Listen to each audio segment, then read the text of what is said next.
नमस्कार, स्वागत है आप सभी का हमारी बेहद खास पेशकश शेयर बाजार सबका अधिकार में। मैं हूं आपके साथ कविता थपलियाल, मेरे साथ मेरे सहयोगी हैं वरुण दुबे और अगले आधे घंटे हम आपके सवालों के जवाब देंगे। इस शो की खास बात यह है कि बहुत ही आसान भाषा में हम आपको शेयर बाजार से जुड़ने को लेकर तमाम बातें समझाते हैं, भले ही वो स्टॉक स्पेसिफिक सलाह ही क्यों ना हो। इस शो में अगर आप भी सवाल पूछना चाहते हैं तो जो QR कोड आपको स्क्रीन पर फ्लैश होता हुआ दिखाई दे रहा है उसे बस स्कैन कर देना है। स्कैन करते ही आप एक व्हाट्सएप नंबर से जुड़ जाएंगे, वहां पर अपना सवाल छोड़ सकते हैं। सवाल छोड़ते वक्त अगर कोई स्टॉक स्पेसिफिक सवाल पूछना चाहते हैं तो स्टॉक का नाम डालिएगा, किस भाव पे खरीदा है और कब तक उसमें आप रुकना चाहते हैं, ये जानकारी हमें दे दीजिएगा ताकि हमारे लिए आसान होगा आपको आगे सलाह देना। आज मेहमान के तौर पे हमारे साथ investforedu.com के हेड ऑफ रिसर्च और इन्वेस्टमेंट आदित्य अग्रवाल जुड़ गए हैं। आदित्य हाय, गुड मॉर्निंग, बहुत बहुत स्वागत है आपका। और बाजार की चाल आदित्य, शुरुआत बहुत शानदार होती हुई दिखाई दे रही है। अगर हम बैंक निफ्टी को छोड़ दें जो कि फिलहाल हम देख रहे हैं लगभग 160 अंक नीचे है, निफ्टी लगभग 24,500 के बेहद करीब और सेंसेक्स में 350 अंकों की तेजी दिखाई दे रही है। मार्केट ब्रेथ आदित्य बहुत शानदार है, 1853 और एडवांसेस हैं, 729 डिक्लाइंस हैं। मिड कैप काफ़ी हद तक मेजर इंडिसेस को सपोर्ट कर रहा है, यहाँ पर अच्छी अंकों की तेजी है। स्मॉल कैप थोड़ा सा कम लेकिन फिर भी हरे निशान में है। इस हफ्ते की शुरुआत को आदित्य आप कैसे देखते हैं और अब इम्पॉर्टेंट लेवल 24,500 के पार आज जाना और टिके रहना कितना अहम होगा आपके मुताबिक? गुड मॉर्निंग कविता, शो पे बुलाने के लिए बहुत बहुत शुक्रिया।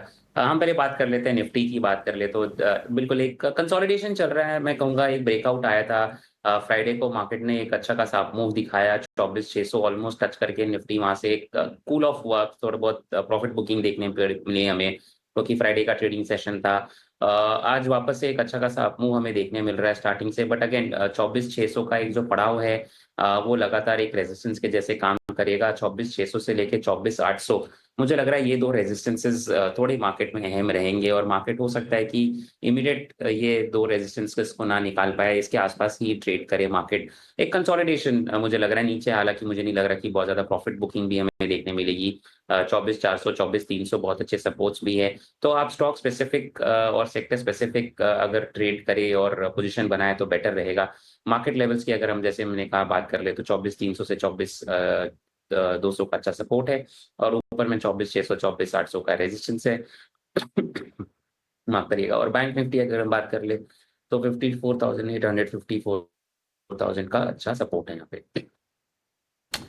चलिए, तो मार्केट्स को अपने लेवल पे छोड़ दीजिएगा क्योंकि वो रेंज बाउंड है और वहां से बाहर निकल ही नहीं पा रहा है, ये सबसे बड़ी दिक्कत है। तो स्टॉक स्पेसिफिक जो है वहां पे आपको करना है फोकस। तो चलिए स्टॉक्स पे फिर बात कर लेते हैं और हमारे जो कॉलर्स है उनको अब साथ में जोड़ लेते हैं। सबसे पहले हमारी पहली कॉलर जुड़ी है मितिका। मितिका, गुड मॉर्निंग, पूछिए अपना सवाल। या गुड मॉर्निंग। मेरे पास 240 शेयर्स हैं कोल इंडिया के 418 के रेट पर और ये मैंने दिसंबर में लिए थे और मैंने 6 मंथ्स के व्यू से लिए थे। बट ये कोल इंडिया मतलब निफ्टी इतना बढ़ गया बट कोल इंडिया तो बढ़ता ही नहीं है, तो मैं क्या करूं इसमें? और अगर सपोज इससे निकल के शिफ्ट करना है कोई अच्छा बेटर स्टॉक जो सेफ हो तो या तो शिफ्ट करें, तो मतलब क्या करना चाहिए? मैम आपने 6 महीने के नजरिए से लिया है, राइट? हाँ जी, दिसंबर में मैंने लिया था 6 मंथ्स के, बट ये तो गिर रहा है, मतलब मार्केट बढ़ रहा है बट ये फॉल कर रहा है कोल इंडिया। सही बात है मैम कोल इंडिया उस तरह का बीटा स्टॉक नहीं है जो कि मार्केट को आउट परफॉर्म करे। हालांकि इसमें अगर आप लंबे समय के लिए रुकेंगे ना तो आपको डिविडेंड जोरदार मिलेगा, ये मैं अब बता सकता हूँ। लेकिन चलिए, आपका 6 महीने का नजरिया है, तो आदित्य जी इनका नजरिया 6 महीने का है। अब ये कह रहे हैं कि मार्केट चल रहा है, कोल इंडिया गिर रहा है, क्या करें? इनके लेवल से नीचे है और अगर शिफ्ट करना चाहे यहाँ से तो कहाँ करें? पहले बात तो मैं ये सजेस्ट करूंगा कि इतना पैनिक ना करें मार्केट में, क्योंकि मार्केट में कोई शेयर्स कोई सेक्टर स्पेसिफिक कभी चलते हैं, कभी कोई सेक्टर अंडर परफॉर्म करते हैं। बट इसका मतलब ये नहीं है कि आपने जो शेयर लिया है वो अच्छा शेयर नहीं है। इनफैक्ट कोल इंडिया बहुत ही बेहतरीन कंपनी है, बेहतरीन शेयर है, बने रहे। और जैसा कि आपने कहा कि एक अच्छी डिविडेंड प्ले भी है स्टॉक, तो आप बने रहे। मेरी सलाह रहेगी, आपका शॉर्ट टर्म नजरिया है तो एक स्टॉप लॉस लगाएं नीचे 370 का, और ऊपर की तरफ मुझे लग रहा है आने वाले दिनों में शायद इसमें एक अपमूव देखने मिल सकता है। तो आपको 415 से 450 के लेवल्स देखने मिल सकते हैं। बने रहे, मैं नहीं सजेस्ट करूंगा एग्जिट करे स्टॉक से, वो कि बहुत ही बेहतरीन स्टॉक है। थोड़ा अंडर परफॉर्मेंस कभी कभार कोई ना कोई सेक्टर हो सकता है, हो जाए, लेकिन जब उसमें मोमेंटम वापस आएगी तो वो चाल आपको देखने मिलेगी। तो पैनिक ना करें, हड़बड़ाएं ना, अच्छा स्टॉक है आपके पास, आप बने रहे कंपनी में। चलिए, बने रहें, आपको ये सलाह दी जा रही है आदित्य की तरफ से। उमेश गौर साहब जोधपुर राजस्थान से मेरे साथ फोन लाइन पर हैं। नमस्कार सर, क्या हाल चाल? नमस्कार, अच्छे हैं जी मैडम। बताइए सर, कैसे आपकी सहायता कर सकते हैं आज? मेरे पास मैडम एक तो HCL हेल्थ के शेयर हैं और एक CDSL के हैं। ठीक है मुझे लेवल्स बताइएगा, किस भाव पे खरीदा है दोनों काउंटर्स को? मैंने HCL के तो खरीदे हैं 4,444 पे, ओके। और CDSL मैंने 1,271 में खरीदे हैं। 1271 में आपने CDSL खरीदा है। सर हाँ। मुझे बताइए कि अब आपको इसमें और कितना रुकना है? देखिए HCL में तो हम आपको मैं- मुनाफा होता हुआ देख ही रहे हैं, मुबारकबाद। इसको पार्ट प्रॉफिट भी बुक नहीं करना, आधा मुनाफा भी बुक नहीं करना चाहते? मैं इनको और बढ़ाना चाहता हूँ मैडम, शेयरों को। अच्छा, और बढ़ाना चाहते हैं और खरीदारी करना चाहते हैं। नजरिया आपका लंबा ही है, मतलब 1 साल से ज्यादा रुक हाँ। सकते हैं, ऐसा समझा जाए? हाँ, रुक सकता हूँ। हाँ, रुक रुक सकते सकता हूँ मैडम। हैं, चलिए ठीक है। ऑलराइट आदित्य, HCL पर पहले सलाह, मुनाफे में ये बैठे हैं, लेकिन और खरीदारी के लेवल्स आप इनको क्या रेकमेंड करेंगे? बिकॉज इनको और खरीदना है दोनों ही काउंटर्स में।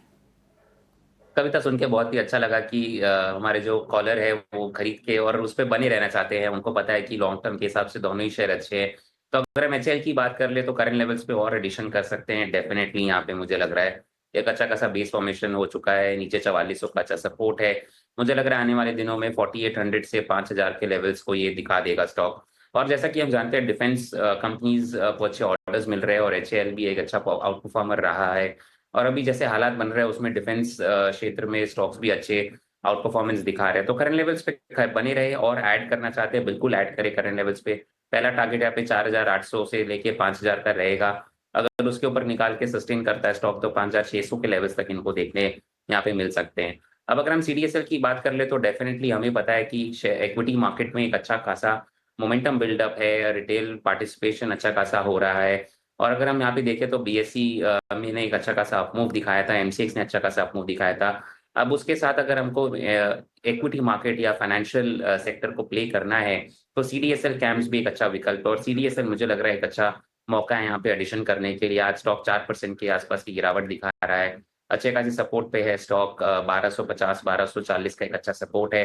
करंट लेवल्स पे भी खरीदारी कर सकते हैं। थोड़ा आपको डिप मिले 1240 के आसपास तो और ऐड करें स्टॉक।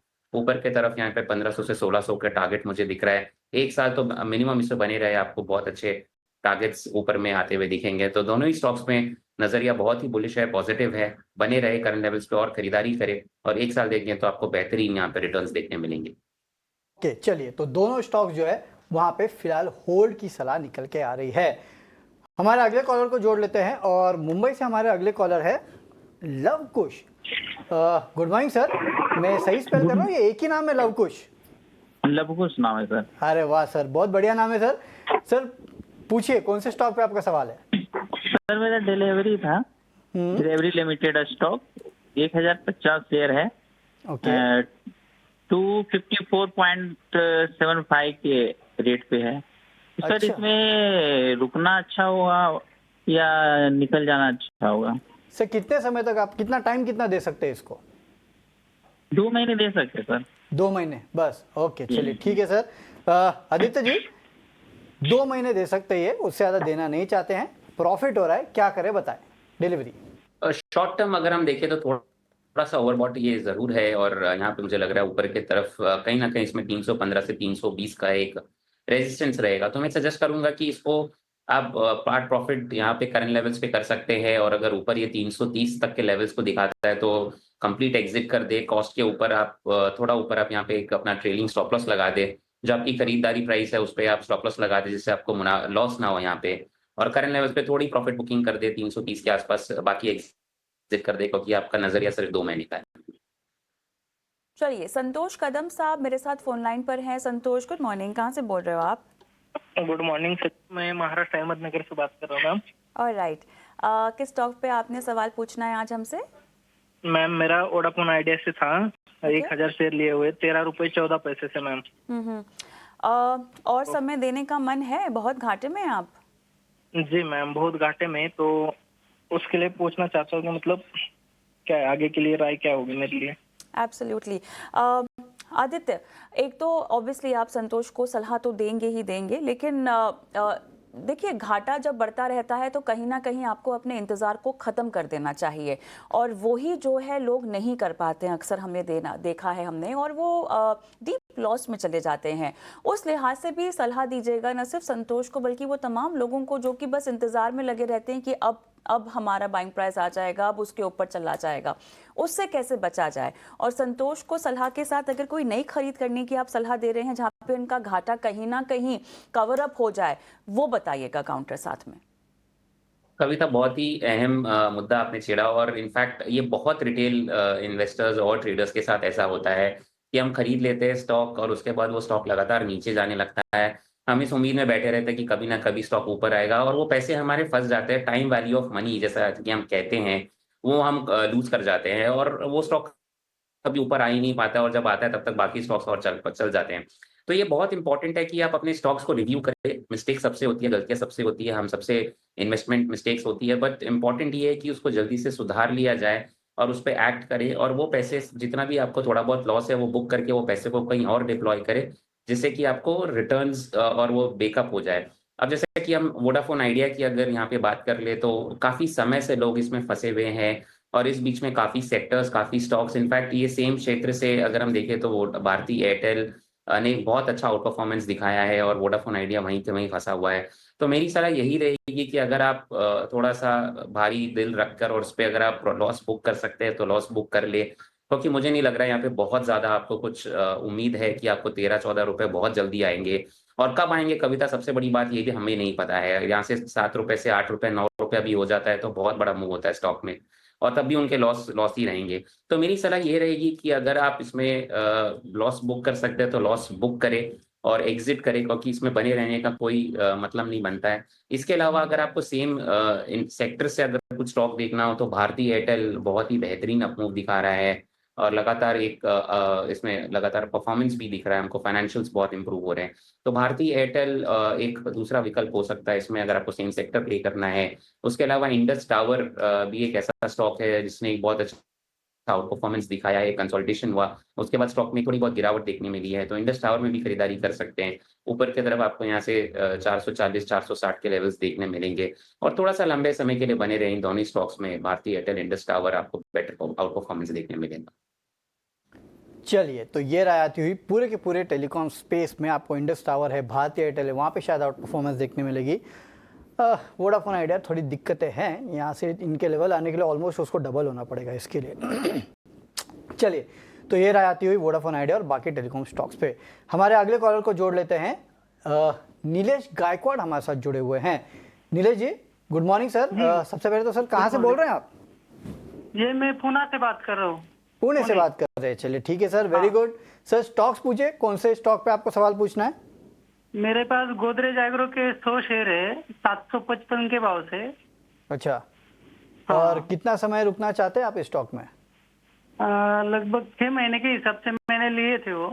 सर कब लिया था आपने? क्योंकि मेरे ख्याल से पिछले फ्राइडे को ही आई थिंक सो 10-15% गिरा था ये स्टॉक तो। हाँ हाँ बराबर। तो आपने तभी लिए थे क्या, कि उसके पहले लेके रखे हैं? 7% गिरा था, इसके लिए मैंने सोच के लिया कि उससे ज्यादा क्या गिरेगा। लेकिन उसके अच्छा, बाद उसी दिन वो और लगभग 13% गिर गया एक ही दिन में। सही बात है सर, आपने बॉटम फिशिंग की कोशिश की, स्टॉक और गिर गया। नो डाउट थोड़े बहुत नतीजों को लेके भी दिक्कतें थी इसकी। नहीं, चलिए हमारे एक्सपर्ट आपको बता देंगे कि आपको इस शेयर में क्या करना चाहिए। आदित्य जी, फ्राइडे को गिरा था, इन्होंने सोचा कि गिरा है ले लें, लेकिन और गिर गया। अब क्या करें स्टॉक में? इनको नुकसान हो रहा है 9,000 रुपए के आसपास का। 755 पे खरीदा था इन्होंने। बिल्कुल, स्टॉक ने एक अच्छा अपमूव भी दिखाया था उसके पहले, और फ्राइडे ही सेशन में 14% का एक फॉल आया है स्टॉक में। मेरी सलाह रहेगी आज 1 से 2 ट्रेडिंग सेशन थोड़ा सा वेट करके देखें। स्टॉक में 640 से 650 का एक अच्छा सपोर्ट लेवल है। अगर यहाँ पे स्टॉक रुकता है और यहाँ से एक रिकवरी देखने मिलती है, तो आपको एग्जिट अपॉर्चुनिटीज मिलेंगे स्टॉक में। इमीडिएट अपमूव मुझे नहीं लग रहा यहाँ पे बहुत ज्यादा कुछ आएगा। अगर आपके कॉस्ट के ऊपर आता है 720-740 के आसपास के लेवल्स अगर आपको देखने मिलते हैं स्टॉक में, तो एग्जिट करने की सलाह रहेगी, क्योंकि स्टॉक अब थोड़ा सा वीक हो गया है। फ्राइडे के ट्रेडिंग सेशन पे बहुत वॉल्यूम्स पे सेलिंग हमें देखने मिली थी। इंटरेस्टिंग ये है कि थोड़ा ओवरसोल्ड है, तो 650-640 का सपोर्ट लेके स्टॉक थोड़ा रिकवरी दिखा सकता है आने वाले दिनों में।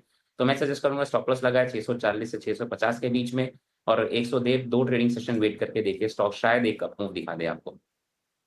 लॉस लगाकर इंतजार करने की सलाह 640 से 650 के बीच का स्टॉप लॉस। पंजाब से मनदीप सिंह साहब मेरे साथ फोन लाइन पर हैं। सर नमस्कार। मनदीप सिंह जी, आपको मेरी आवाज आ रही है सर? हाँ जी, नमस्कार जी। सर कहाँ से बोल रहे हैं पंजाब में? जलंधर से बोल रहा था। चंडीगढ़ से। बताइए, SBI खरीदा हुआ है आपने? मनदीप जी? जी नहीं, मैंने जिंदल 100 खरीदा हुआ है, जिंदल 100।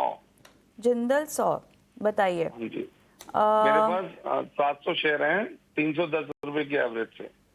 500 शेयर हैं, 310 की एवरेज है। और ये बताइएगा आपने अब इसमें कितना समय और देना है? मैं 2.5-3 महीने और दे सकता हूँ, आगे 4 महीने से मैंने ले रखा है। 2.5-3 महीने और देने हैं ना? 320 हाँ आपकी बाइंग प्राइस है। हाँ जी, चलिए 320 आपने कहा ना कि 310? 312, 312। 312 है। हाँ जी। ओके आदित्य, 2.5 से 3 महीना और दे सकते हैं। 312 इनकी बाइंग प्राइस है। कविता चार्ट सेटअप काफ़ी वीक हो चुका है स्टॉक का, लगातार लोअर लो, लोअर हाइज़ बना रहा है। रीसेंट जो 280 का हाई बनाया था, वहाँ से एक स्टॉक ने और वापस एक डाउन मूव दिखाया है। मुझे बहुत ज़्यादा बुलिश नहीं लग रहा स्टॉक अभी फ़िलहाल के लेवल्स पे। 220 का अगर सपोर्ट लेवल ब्रेक करता है, स्टॉक सीधा लुढ़क के 180 और उसके नीचे जा सकता है। तो मेरी सलाह रहेगी एक 220 का स्टॉप लॉस लगाए ₹10 नीचे यहाँ से, और अगर वो ब्रीच करता है तो एग्ज़िट करे स्टॉक से, क्योंकि उसके बाद आपको बड़ी गिरावट और यहाँ पे देखने मिल सकती है। बुलिशनेस नहीं है बिल्कुल भी स्टॉक में। इनफैक्ट एक डाउन ट्रेंड चालू है स्टॉक में और वो शायद कंटिन्यू हो सकता है। चलिए 220 का स्टॉप लॉस लगाइएगा, उसके नीचे जाए तो फिर निकलने की सलाह फिलहाल यहाँ पर दिखाई दे रही है। चार्ट्स में कुछ खास उत्साह नहीं मूवमेंट को लेकर। हम एक पंकज अग्रवाल जी हरियाणा से, इन्होंने सवाल भेजा है और इनका सवाल है L&T पे। 120 शेयर है इनके पास, 3720 के लेवल पे इन्होंने लिए थे। तो ये पूछ रहे हैं कि यहाँ पे अब मैं क्या करूँ, शॉर्ट टर्म व्यू है इनका, होल्ड करे या एग्जिट करे। देखिए सर, इस हफ्ते तो L&T के नतीजे भी आने वाले हैं, लेकिन हाँ आपका नुकसान काफ़ी ज़्यादा है। आदित्य जी क्या करे? L&T पे इनके पास 120 शेयर है, 3720 पे नुकसान हो रहा है, लेकिन इस हफ्ते नतीजे आने वाले हैं, बताइए क्या करना चाहिए? वॉलेटाइल रहेगा नतीजे, क्योंकि इस हफ्ते आने वाले हैं। नतीजे के आसपास स्टॉक थोड़ा वॉलेटाइल होता है यूजुअली और रह सकता है। अगर नतीजे अनुमान से कमज़ोर आते हैं तो शायद प्रॉफिट बुकिंग भी देखने मिलेगा। लेकिन मैं सजेस्ट करूंगा अभी बने रहे, जब तक नतीजे नहीं आते स्टॉक में 3200 का स्टॉप लॉस लगाए यहाँ पे। ऊपर एक बार मुझे लग रहा है स्टॉक 3500 से लेके 3600 तक के लेवल्स को दिखा सकता है। और क्योंकि अच्छा स्टॉक है, अगर करेक्शन भी आता है मैं सजेस्ट करूंगा पैनिक ना करे। मैं जानता हूँ कि इनका नज़रिया थोड़ा शॉर्ट टर्म का है, बट अगर आपको नीचे की तरफ एवरेज करने का मौका मिलता है तो ये स्टॉक्स यूजुअली आपको नहीं मिलते करेक्शन पे। अगर मौका मिलता है तो मैं सजेस्ट करूंगा एवरेज करें और लंबे समय के लिए बने रहे L&T जैसे स्टॉक्स में, क्योंकि आने वाले समय में आपको डेफिनेटली एक इसमें अच्छा खासा मुनाफा होते हुए दिखे। अगर आप 2 साल के लिए इसको होल्ड करना चाहे तो करेक्शंस पे आप बाई करें, ना कि इसमें आप एग्जिट करने का सोचें।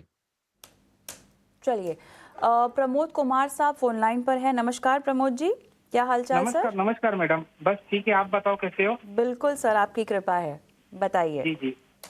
हाँ मैडम, मेरे पास इरेडा के शेयर है 480। मैंने 1 साल पहले लिए थे 205 के भाव से। हाँ ओके मैडम, जब से मैंने लिया है तब से इतना प्रॉफिट नहीं है। इसका अभी होल्ड करना चाहिए कि एवरेज करूं, क्या करूं? आपको और कितना समय देना है इसको? बहुत समय तो आपने बता दिया है। जी जी, मेरे को अभी समझो ना 3-4 महीने के लिए मैं होल्ड कर सकता हूँ। चलिए आदित्य, इनकी परेशानी काफ़ी वाजिब है। देखिए जब से लिया है तब से हम देख ही रहे हैं कि बहुत एक रेंज में फंसा हुआ है। लेवल 205 का है, 3 से 4 महीने और देने चाहिए आपके मुताबिक? देने चाहिए कविता। इनफैक्ट सब रेलवे स्टॉक्स और डिफेंस स्टॉक्स में हमने देखा कि 2024 में एक अच्छा खासा करेक्शन आया था। अब मुझे लग रहा है कहीं न कहीं ये दोनों ही सेक्टर बॉटम आउट हो चुके हैं और यहाँ पे एक अच्छा खासा अप मूव आएगा। तो ऐसा ना हो कि ये एग्ज़िट कर दे और स्टॉक में एक अच्छा खासा अप मूव आ जाए और इनको पछतावा हो। तो मैं सजेस्ट करूँगा बने रहे। अगर 3 महीने को एक्सटेंड करके ये 6 महीने दे सकते हैं तो बेहतर रहेगा। नीचे 160 से 150 अच्छा सपोर्ट है स्टॉक के लिए। ऊपर में एक 180 का रेजिस्टेंस है, हर्डल है। अगर वो निकाल देता है स्टॉक तो मुझे लग रहा है इनकी बाइंग लेवल क्रॉस करनी चाहिए फटाफट। तो बने रहे स्टॉक में। मैं सजेस्ट करूँगा कम से कम 2 क्वार्टर और दे थोड़ा समय स्टॉक में ऊपर के लेवल्स पे 240 से 260 के लेवल्स इनको देखने मिल सकते हैं। चलिए, तो ये राय आती हुई इरडा पे। हमारे अगले कॉलर को साथ में जोड़ लेते हैं। दिल्ली से हमारे अगले कॉलर है और इनका नाम है खजुरिया। खजुरिया साहब नमस्कार, पूछिए अपना सवाल सर। नमस्कार जी सर, मेरे पास 8-9 शेयर है जिसमें एक अदानी टोटल है 375 शेयर है जिसके ये 1064 में मैंने खरीदे हुए हैं। ओके दूसरा सर ये दूसरा केवीएस ग्लोबल 81,000 शेयर हैं, ये यानी कि 171.75 में खरीदे हैं। एक मेरे पास है ये IRFC 900 शेयर है 203 रुपए में खरीदे हुए हैं। ये जियो फाइनेंस 800 है 376 में खरीदे हुए हैं। एक GMR एयरपोर्ट है 5400, ये 90 रुपीज पे खरीदा है। IOC है 950 शेयर, ये मैंने 149 में खरीदा है। चलिए सर, ये तो आपका पूरा पोर्टफोलियो है सर। कौन से शेयर पे आपको राय चाहिए ये बताइए कि इन सब पे चाहिए? ये जो जिसमें ये जो आ रहा है अपना IOC 950 शेयर हैं। ओके, IOC कितने पे लिए थे सर आपने? 149 पे। 149 पे लेते। चले सर, आज उसी लेवल पे आ चुका है। चलिए आदित्य जी से फटाफट पूछ लेते हैं। आदित्य जी, वैसे तो इनका पोर्टफोलियो काफी बड़ा है, लेकिन IOC पे पूछ रहे हैं 149 पे इन्होंने लिए थे, उसी लेवल पे वापस आ चुका है। क्या करना चाहिए इनको? बने रहने चाहिए। OMCs में अच्छी खासी बाइंग है। एक बार मुझे लग रहा है 160 से लेके 180 के लेवल्स देखने मिल सकते हैं, और अगर ये 150 के ऊपर निकल जाता है तो मैं सजेस्ट करूंगा 145 का एक स्टॉप लॉस लगाए और बने रहे। वॉल्यूम्स भी बहुत अच्छे खासे हैं, 200 DMA के ऊपर ट्रेड कर रहा है, तो आने वाले दिनों में इनको एक अच्छा खासा मूव देखने मिलेगा। चलिए, ओके, विजय कुमार साहब सुजलॉन पर सवाल पूछना चाहते हैं, कोलकाता से लाइव हमारे साथ फोन लाइन पर हैं। सर नमस्कार। नमस्कार सर, बताइए सर, किस लेवल पे खरीदारी कर रखी है? नमस्कार मैम, मैं सुजलॉन है मेरा 16,600। हाँ ओके, हाँ नमस्कार जी सर, मुझे आपकी आवाज आ रही है। आप मुझसे फोन पर बात कर लीजिए सर। ओके, तो आपने किस भाव पे खरीदा है? 59 है। विजय कुमार जी, आप मुझसे फोन लाइन पर बात करेंगे? नहीं, मुझे लगता है कुछ कंफ्यूजन है। सुजलॉन पर इनको इमीडिएट नियर टर्म को लेकर आप क्या सलाह देना चाहते हैं? ये जो अपनी बाइंग प्राइस बता रहे हैं वो लगभग 78 की है। आदित्य, कभी तो थोड़ा मुश्किल है मुझे लग रहा है स्टॉक पे 78 इमीडिएटली आना। ऊपर के लेवल्स पे 63 बहुत अगर अच्छी मूव आए तो मुझे शायद लग रहा है वहां तक आ सकता है। एक स्टॉप लॉस सजेस्ट करूंगा मैं, 54 रुपीज का एक स्टॉप लॉस लगाए और उसके नीचे अगर स्टॉक जाता है तो एग्जिट करे। कंसोलिडेशन हो रहा है, मुझे लग रहा है थोड़ा और समय निकालेगा स्टॉक की कंसोलिडेशन जोन में, इमीडिएट अप मूव शायद ना आए स्टॉक में। तो 54 से लेके 63 के लेवल्स तक शायद स्टॉक की कंसोलिडेशन करे। फिलहाल शो को भी समाप्त करने का समय हो चुका है। आदित्य, इतने सवालों को आज हम शो में शामिल कर पाए, लेकिन बहुत बहुत धन्यवाद आपका। जाने से पहले कोई डिस्क्लेमर्स देना चाहेंगे? धन्यवाद शो पे बुलाने के लिए कविता। और ये स्टॉक्स जो भी हमने डिस्कस किए मेरे पोर्टफोलियो में नहीं है, इनमें से कुछ स्टॉक्स क्लाइंट्स को सजेस्ट कर सकते हैं, उनके पोर्टफोलियो में शायद हो। धन्यवाद आज समय देने के लिए। और इसी के साथ मुझे और वरुण को भी इजाज़त दें, लेकिन ब्रेक लेते हैं। ब्रेक के उस पार कमोडिटी बाजार का हाल जानेंगे मुनाफे की मंडी में। नमस्कार।